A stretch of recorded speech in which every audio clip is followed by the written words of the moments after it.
What's up everybody, my name is T-Grizz and we are back, not with your T-Grizz Tuesday, but with T-Pod, the T-Grizz official podcast. And today I have with me... 90Beats, woo! So we are back, we're doing a little bit different now. Instead of T-Grizz Tuesday, we have a kind of podcast, so in the near future maybe we get some guests in. We don't even know yet. But today we're going to talk about a couple of things, and those things are all E3 kind of related. So first of all, Microsoft versus Sony press conferences. Always online from the Xbox. Does it have advantages? Microsoft backing up or backing down or whatever, giving in to the internet. PlayStation Plus paid to play online. The PlayStation 4 dashboard that was recently revealed. The PCs that are being used, rumored that they used PCs instead of actual consoles on the E3, and games that we are looking out for or looking out to in the near future. Yeah. So we're going to start off with Microsoft versus Sony. What do you think? Who took the throne of the presentations? Sony, of course, with all the PR stunts against Microsoft. That was kind of funny. Yeah. They played with it a little bit, and it was more of like a dirty campaign, but it was nice. It was fun to watch. Yeah. Do you think that they had the $400? Do you think that was their plan all along, or that they changed their price after they heard the price of the Xbox? I heard that they presumably had a few options for the presentation, so they studied possibly 2 or 3, and when one was when the Xbox was cheaper, they made it cheap, and was more expensive, they put another pricing on it. Yeah. So I think that was one of the things. So the pricing wasn't fixed already, but they just kind of played it out. Yeah. One thing they did better is with the Xbox One, when you buy it, it's $500 and you get the Kinect with it. With the PlayStation 4, you can buy it, it's $400, and then you can buy the PlayStation Eye separately. And I think that's a really smart thing to do, because you don't really need the PlayStation Eye to play the PlayStation 4. And I think that's a good Kinect anyway. Yeah. It's constantly watching you. That's the big thing for me with the Xbox right now. I don't, what I know is that the Kinect kind of needs a lot of space, right? Yeah. No, well, with the Kinect on the Xbox 360, it was, you kind of needed a whole living room, and they kind of narrowed it down with the Xbox One Kinect, I believe. I heard something like that. I'm not really positive if that's true, but that would be a big issue if you had to have a really big space, because then it would really be a living room console instead of a hardcore gaming console, really. But European homes, like in the Netherlands or something, aren't that big like in America, I think. Yeah. So we have pretty cramped rooms, and in Japan it's even worse, I think. Yeah. So how am I supposed to play that thing if I'm obligated to use it? Yeah. It's unplayable, I think. Yeah, I think on day one there's going to be a patch, and that's going to patch out that you don't have to check in every 24 hours with your online. And I believe that there is an option where you can turn off your Kinect, but I'm not 100% sure of that. But why would they? Then they could like sell it without the Kinect if you don't need to turn it on. Well, it wouldn't surprise me if over the next couple of months they probably are going to bundle it without it. It would not surprise me if they will go down to $450 or $400 even. Maybe $350 or something, like to be in front of Sony. They would really win a lot of people over with that, I think. But you said that the pre-orders in Amazon were pretty big? Yeah, 75 to 80% for PlayStation 4 and only 20 to 25% for Microsoft after the E3. So a lot of people made up their minds already. Yeah. Well, I'm not always so fond of the Xbox. It's not my type of console. The games, I don't know, I like the Sony games better. Yeah. So the exclusives from Naughty Dog, I always want to play them. So the thing is, before E3 I was really struggling which one I would choose, because Xbox One is going to have some cool exclusives like Titanfall. I don't know if that's going to be really a great game, but they made it out to be a great game. And those games will, you don't really, or at least I didn't really know what to choose, but after E3, I'm probably going to go first for the PlayStation 4, or if Xbox One comes with, I don't know what, and they can change my mind, I maybe get an Xbox One. I'm not going to pre-order anything yet, because over the next half year, I can still change my mind and stuff. But what I heard that the Sony console was already stronger than the Microsoft, so I want to be prepared for the future and not have the feeling, oh, that one's better, but I have this one. Yeah, well, you have a valid point there, yeah. But that's not confirmed yet, because the Xbox One, all that stuff is all rumored. They haven't really said anything about their hardware and stuff, so it's really just wait and see with what they come. All right. Well, I'm not buying it anyway. So yeah. I'm always a Sony kind of person, so Microsoft can, I don't care that much actually. All right, the always online thing, does it have advantages? What do you think? For the NSA, it does. I made that joke earlier when the recording was when it broke, deleted or didn't record. Yeah. But I had to make that joke again. Yeah. But I'm not keen on that, or is it keen about or keen on? Well, whatever. People will get what you say. Yeah, I don't like the fact that something is always monitoring itself and me. Like, what the hell? I don't want anything to check in for me. And what if my internet pops out or something? That can happen. You mean when I switch from provider, it's like 5 days without? Yeah. So, that's it. No, I'm sorry, that's stupid.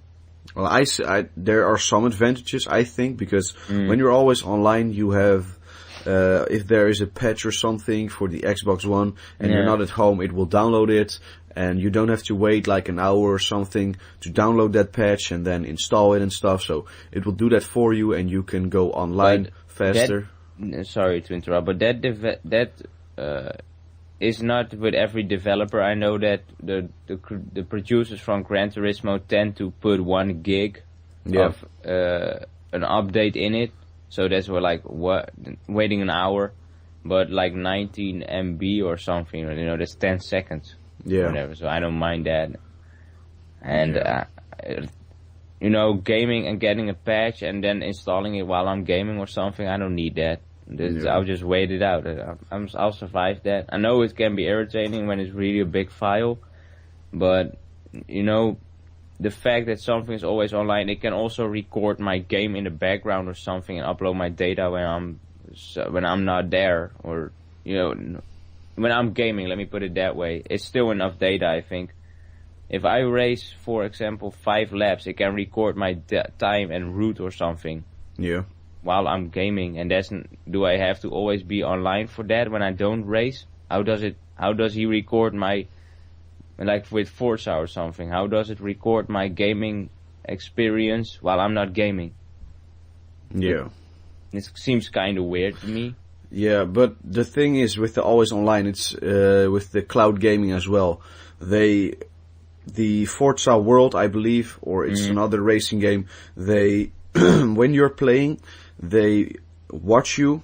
That was Forza. Or they learn how you drive, and then they implement that as an AI in the multiplayer. So when you're racing against other people and some of them are AI, it's like you're racing somebody else, but they're not really there. So the always online goes with the cloud gaming, and cloud gaming, they say that it's the future of gaming because you can get stuff faster and all that stuff around that. So they say it's the future of gaming. I don't know if that's true. We'll have to wait and see. You know what it is? I think it's good for games. It's good for games that die out after a half a year or something. You still want to game, but there's nobody online. I think that could work. Yeah. But overall, I'm not too happy about it. So yeah, we'll have to wait and see, because it would not surprise me if in like 2 or 3 years that Sony will introduce cloud gaming as well, so that the online experience will get a little bit better, so you can access things faster and stuff. So it would not surprise me if they patch that in or something, or that's already on there. We'll have to wait and see. We'll see. All right. Microsoft giving into the internet. They, first of all, they set 24 hours online every day, all day. Then they went to a 24-hour, once every 24 hours check-in, and now they just scooped that idea, or just... Yeah. So it's funny that with Windows 8, they now also implement the start button, kind of, because everybody complained about it. Yeah. So at some point they listen to their audience, which is the problem. It's not like Apple. We do it this way, and we don't care what you think, and you buy it anyway. And also with the used games, they threw away that idea. But one thing that it's about the cloud gaming as well. They kind of took a step back with the not always online thing, I think. For games like Forza, I think it's going to be a problem. Yeah, because developers already developed their games to be for the Xbox with the mindset of this console is going to be always online. So now they have to change their games, and I believe that a lot of game developers were really stressing about that. Yeah.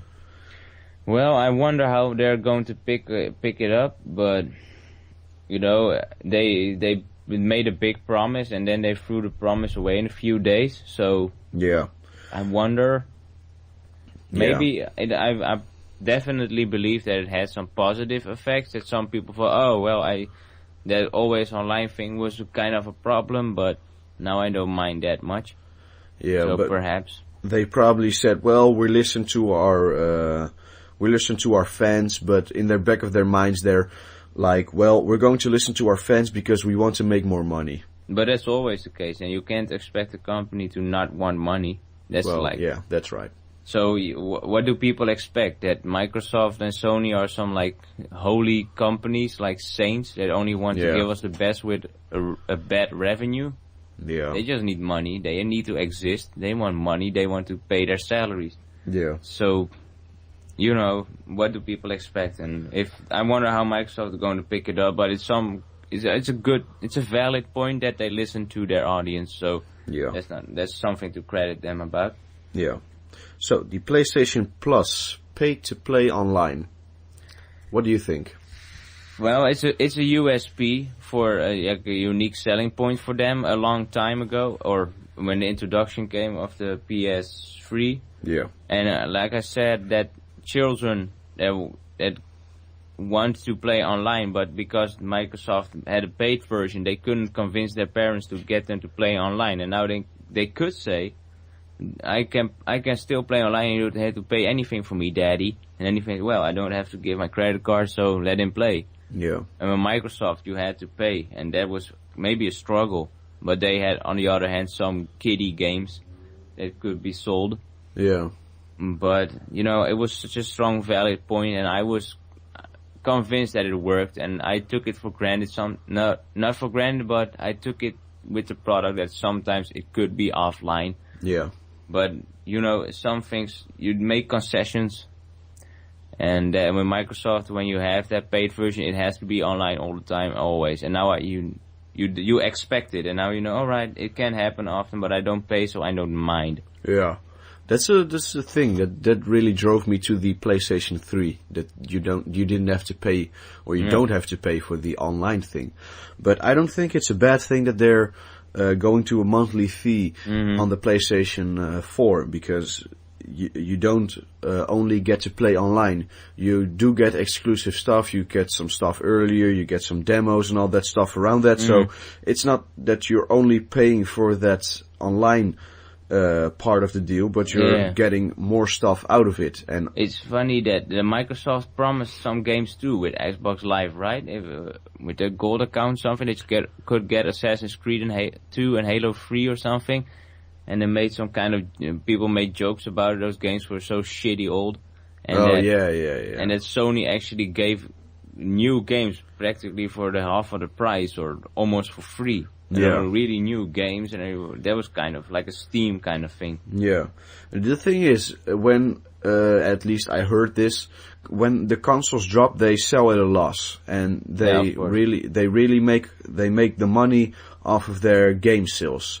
And I think that we can get better service if we pay for the internet, because they get more money, they can invest more money into the system and into the online play. And I think that we can get better service out of this. So I don't think this is a negative thing at all. So I wonder, I wonder how the paying method will be. I'm not too happy about inserting my credit card information, but if it is like a prepaid kind of thing, you know, I don't mind. I just buy a card for $60 or $30 and just play half a year or a year. Yeah, but when it drops, I probably get a card for $60, so I have the next year online. Yeah, exactly. So that won't be a problem. I think. I hope they implement that. Because I don't want to use my credit card or anything. Just give me that prepaid card. That feels kind of safe and good. And let's put it that way. I don't mind paying for it, but it's only $5. But I don't want to be. It cannot be any higher. Yeah. If it would be any higher, I would say, well, screw you guys. You know. Well, it wouldn't really surprise me if they, when you pay $5, you get your online and you get some of the exclusive stuff. But it would not surprise me if they have another service for $10 maybe, and then you get all sorts of stuff. Yeah, exactly. And Netflix is coming to Holland, by the way. Yeah, but I heard that it's still kind of regional codes and everything. So again, a very big loss in the what there is in their products. So Anyway, we're getting sidetracked. Let's go to the PlayStation 4 dashboard. You have seen you've sent me the clip. video. Yeah. So, what do you think about it? It's kind of Windows 8-like kind of. If Windows deal. 8 wasn't bad enough already, the tile thing. Yeah. So the dashboard of the PS3 actually worked pretty fine. So I don't see the problem to change it. Yeah, but it worked for me. It's with the interaction with friends and stuff, and when you can see everything. Yeah. So you can see your game there, you can see what happens online there, you can see your Facebook if you choose to do that. You can see your Facebook feed there, Twitter there, and I think that's a fun thing that you can see everything on your screen, so you don't have to scroll down everything and stuff. And I'm making all these hand motions right now. There's indeed one thing that I have a problem with the XMB. I think we discussed it earlier, that when I have a lot of files, the searching sucks. Yeah. It just piles up like an infinite row of files, and that really doesn't work for me. If I could just like map, and a little bit more Windows-ish. Yeah. That works fine. Yeah. They have to change that. And they showed a little thing that a dude was playing Killzone, or a friend of a dude, and the dude. We're going to call number 1 and number 2. Dude 1 and Dude 2. Yeah, Dude 1, he was playing some single player game. Then Dude 2 invited the Dude 1 to play Killzone, but he doesn't have Killzone. So he started to Dude 1 started to download Killzone. From Dude 1. Yeah, I believe from Dude 2 then. But Dude 2 was downloading Killzone. No, Dude 1. Dude 2 invited Dude 1 to play Killzone.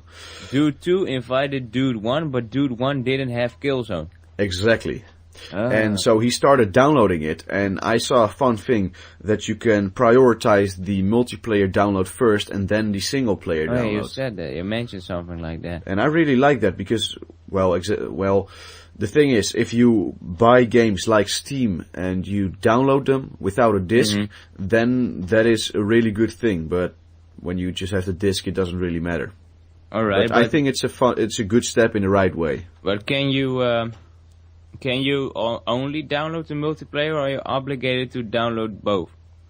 I think you just pay for the whole thing, and then you can prioritize the download multiplayer first, but you probably have to download the single player eventually, because I think you can probably choose to not download it, but you probably paid for it, so it's Yeah, why not download it? Yeah, also waste of money. Not that I play when a multiplayer game is out, I won't play the single player. Yeah, I very short. I did like 3 missions on Black Ops 2 and then I just dropped it. I didn't like it anymore. I let you play Battlefield 4 single player a bit at my place, but I didn't bother to do it myself. Yeah. Maybe 15 minutes or so, or half an hour, but then I got bored with it. Yeah. So when I play a multiplayer game, I play for the multiplayer. Yeah, exactly. All right. So the at E3 that there were computers, PCs instead of actual consoles. Yeah. Do you think that is a problem? Or let me explain myself first, because first of all, I heard a rumor on Creature Talk that they took a picture. Creature Talk is a podcast from some other gamers. They took a picture and it wasn't really a console that you saw, but it was a housing of a PC. The hardware and stuff, it looked like a PC. And then on the Watch Dogs presentations, they had a demo, and then the demo didn't work right away, and the dude unplugged his controller, I believe, and then you got that doo-doo sound from Windows when you unplug a USB cord or something. So, if they use PCs, is that really a big deal? If it matches the specs of the consoles, I don't mind. If it would be like a downgrade from a PlayStation from a PC to a PlayStation 4, then it would be a problem. But if it matches, I don't mind. Let them do that. Yeah. Yeah, I think it's the same way, because they already said that the Xbox One and the PlayStation 4, the housing, the hardware already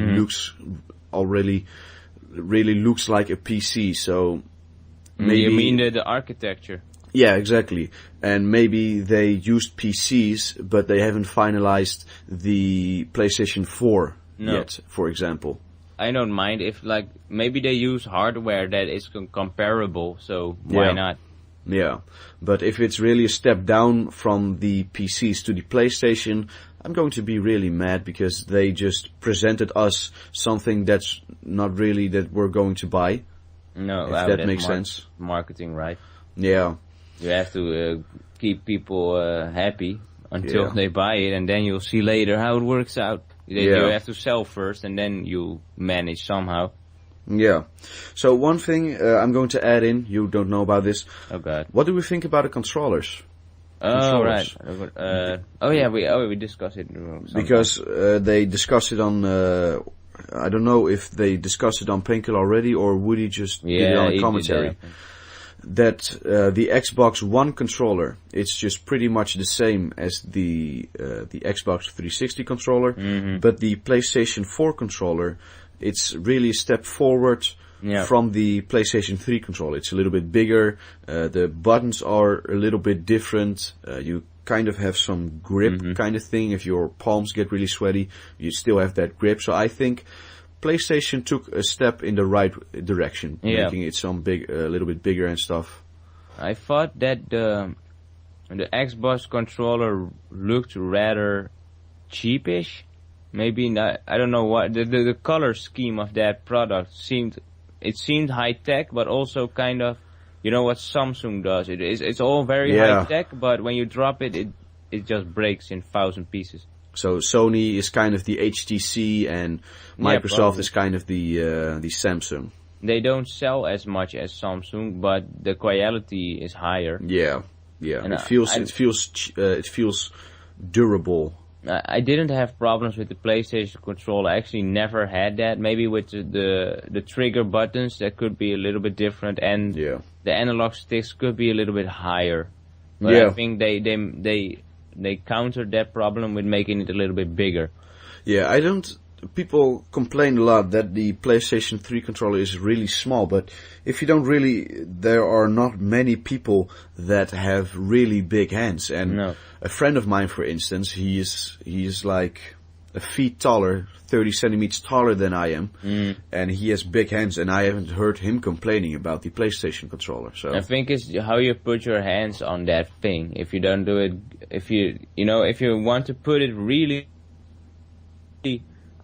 I think that if you put your hands, hold it very tight, you have problems reaching or placing your fingers on the button. If you do it a little bit lightly, you know, not forcing it, that it lay it down in your hand. Like I do, you know, I don't touch the outer edges, you know, I just keep it kind of like it's floating between my hands. Yeah, you know what exactly. I mean? Yeah. And I don't keep it as tight, so maybe with the Xbox you could really place your hands on it and rest on the controller, which I don't do with the PlayStation controller. No. So it depends, I think, how you grab it, but it could be bigger. I think in Asia the average height is a little bit lower, so the hands are smaller, and when they sell the most units in Asia, so I think they prioritize it a little bit, just like Microsoft prioritizes America over everything. Yeah, but it's not that it's going to be that big. It's I believe it's like you have the PlayStation 3 controller and the Xbox 360 controller, and I think it's right in between there, the PlayStation 4 and controller. one advantage the Sony controller has, it has a light on the back. Yeah, that looks really cool. It can change color. So pretty. Oh, pretty. Could be pink or blue. Or green or red. Exactly, so I like that. Yeah. But so, each their own, let me put it that way. Yeah, we'll have to wait and see if we get our hands on it and stuff. Maybe. Yeah. So, last thing, games we are looking out for. Forward. Whatever. Nice. So, you go first. Oh, I go first? Yeah. I'll keep it a little bit short. I don't want to explain too much about the games. I know you're a big fan of Watch Dogs, so I'll go with Watch Dogs 2. Infamous Second Son. I have to remind myself a little bit. I'm interested in Destiny, what that will bring us. Yeah. Drive Club from the PlayStation 1. And Dark Souls, no? Beyond Dark Two Beyond Souls? Two Souls and the Dark Sorcerer. Can I interrupt for just a yeah, second? Of course. I think it was last year, 2012, at E3 that they showed that for the first time, or somewhat earlier this year or last year, and you came to me with that trailer, I believe. Wasn't that with the robot-ish girl? That was the robot girl thing that was manufactured something, I think. No. This is another game, I believe. Really? The Beyond Two Souls was the girl that she has kind of like psychic powers and stuff. Yeah, that's true. You sent that to me like a year ago or something, I believe. Yeah, that's true. That could be possible. Yeah. Have you seen the gameplay of that yet? No, but it's from Quantic Dream, I think. So I think it really looks like Heavy Rain. Oh. Heavy Rain kind of feel from what I saw. I know because it's from the same developer, so that explains a lot. So, yeah, that's true. But look, I'm more for those games are more for the story instead of the gameplay. Yeah. But I'm not that. I didn't follow that game that much. I'm still Infamous, you know. I'm still really looking forward to that one, and Destiny. I'm really curious, and those are the games I really look forward to. Actually, Call of Duty didn't bother me that much. I don't know. No, exactly. No. But I always have that with the Call of Duty E3 trailers and stuff. I'm not as I want to see the multiplayer. I don't care about single player campaigns and just let me see the multiplayer. And Battlefield, in my opinion, did a little bit of better job. But I had it with Battlefield 3, which also wasn't that big of a deal. I think Call of Duty for us wasn't that big of a deal because it was presented at the Xbox One thing. Yeah. And we were primarily PlayStation Sony guys, so we didn't really bother to look at that specifically. But what I had, just like with Battlefield 3, I saw it. It all looks very fine, but again, the matches are too long. So I don't think I really like the concept of Battlefield 4, but I don't know if I will buy it. So. Well, I think when you play Battlefield, you have to really play it with some friends, and maybe we have to get it together. Yeah. And then just play and see how it works out. Then we can maneuver with a chopper and stuff. Oh yeah. That would be fun. Yeah. Alright, your turn. Well, Watch Dogs. I don't know if the video is already up or it's going to go up later today, but I'm going to upload, or I already have uploaded the Watch Dogs E3 trailer thing where I talk about it a little bit, but I'm really excited for Watch Dogs because the setting is just perfect. It feels really good. It has that feeling. I want to add something. The Division, Tom Clancy's The Division. I heard some good stories about it, so I'm wondering what that will be. The Division. The kind of RPG open world shooter game. You've missed that? I think I saw it, but I can't really remember it. Shit. I'll have to look into that later. So, Watch Dogs. And primarily because you can do stuff. It's an open world, and it just really, it looks really cool. It's in the city of Chicago, and it looks really cool. The setting at night is pretty cool. Lively. Yeah, and it's an open world, so that's a big draw. And you can do a mission in multiple ways, so that's a big draw. You can make your own decisions and stuff. And just, it's kind of GTA 4-like, but more serious, I think. Because in GTA 4 you can goof around a whole lot, and this seems a little bit more serious and stuff. No, that's good news. I always kind of wondered how a serious GTA would be like. Yeah. It's my desktop wallpaper right now, Watch Dogs. My God. I'm really looking forward to that. And let me see, yeah, well, Black Flag, I hope the setting is right. Assassin's Creed 4 Black Flag. I hope the setting is right. If not, I'm going to be kind of disappointed with that game. Because that's, the last couple of Assassin's Creeds, I didn't feel like there was really innovation. Well, I think the game doesn't need innovation because it's pretty strong on the story and all the whole climbing stuff. But the thing is, with 3, spoiler alert, if you haven't seen the walkthrough already or stuff, Desmond dies at the end. No! I already told you that like 10 times. Oh. He's dead. Yeah. And he dies at the end, and I believe they're going over to a system where you can access anybody's DNA, history, whatever. Privacy. Instead of you having to be a descendant of this person. That broadens the story. Yeah. I don't know what they're going to do with the story yet, so we'll have to wait and see. Yeah, indeed. Alright. And let me think, are there other games? Yeah, maybe some racing games. Drive Club, I don't know if that's going to draw my attention in the next couple of months. I wonder. I kind of looked interesting. Yeah. And let me think. Destiny? Yeah, Destiny, but I don't know why it's... Oh, come on, man. They made it out to be a big deal, but it's kind of like, well, it's Halo for PlayStation, I thought. Oh, that's good.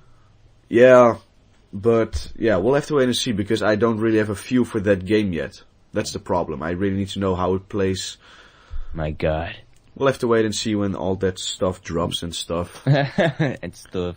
Yeah, so we went through all our topics. Yeah. Do you have anything to add?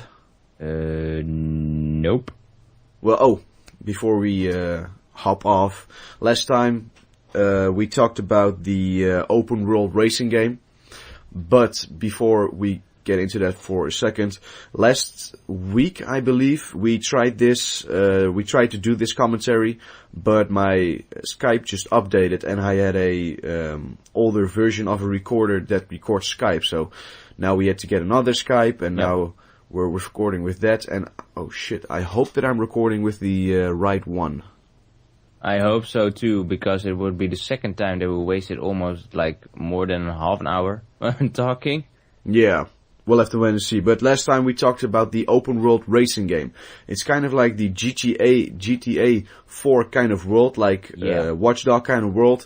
And then you can ride with all the super beautiful cars, yeah. And I think that would be really cool. You can put a lot of hours in that, and maybe even a couple of cities that you can have 4 or 5 cities. Those are connected with a couple of roads, and you can. But that you can buy, for example, for $60 Tokyo, $60 New York, and really buy a car that is such a look and feel like a real one, and then have a steering with I would buy a steering wheel for my in front of my TV and just drive. And it would be really awesome if let's say really early in the morning there would be a lot of traffic because everybody's getting to work, then you can drive around that, and then in the afternoon there are not as many cars, but there's still many cars, and then you can maneuver around that, and then in the evening when everybody's going home, or coming home from work, there are more cars, and then at the evening you have probably a couple of cars. And street race. Yeah, just street races at night and over normal daily traffic. Yeah, that would be so awesome, and that you could really get pulled by the cops and or just on a busy street make a real big drift or something. Yeah, and when you get pulled over by the cops, instead of racing away, just pull over and see what happens. If you get a fine of $80 or something, that wouldn't be a problem. And then like in real life. Yeah, kind of a real life racing game. And then what you said last time with the weather, if it's raining in New York and you're driving through New York, it's going to rain in your game as well. That won't be too hard. Just link it to some AccuWeather.com or something. Yeah. I would pay a lot of money for that game. I would pay like a PlayStation 4 pricing and then pay it for one game. Yeah. Or like I said, $60 per city or something, and I would buy like 5 cities. you can get a lot of hours into that. Oh man, it was so awesome. And pay cars with real money. So you could really set for $10 for a Lamborghini or 20 for a Pagani or something, and $1 for stuff. Fiat Panda. Or maybe race for different stuff. Maybe that was so awesome. I would just drive. I would only cruise, man. Yeah, and then with multiplayer, so we can drive together. Yeah, exactly. Oh, it would be so awesome. I want that game. I want that now. Somebody get on that right now. Polyphonic Digital or something. Polyphonic Digital from Gran Turismo. Yeah. Something like that. Needs to have the graphics of that game. Of those games. Yeah. Alright. That's pretty much it, guys. We're going to thank you guys for watching. Please leave a like and a favorite if you did enjoy, and hit the subscribe button to stay up to date with all the content. And other than that, we want to thank you guys for watching, and have a great day. Goodbye. Peace out.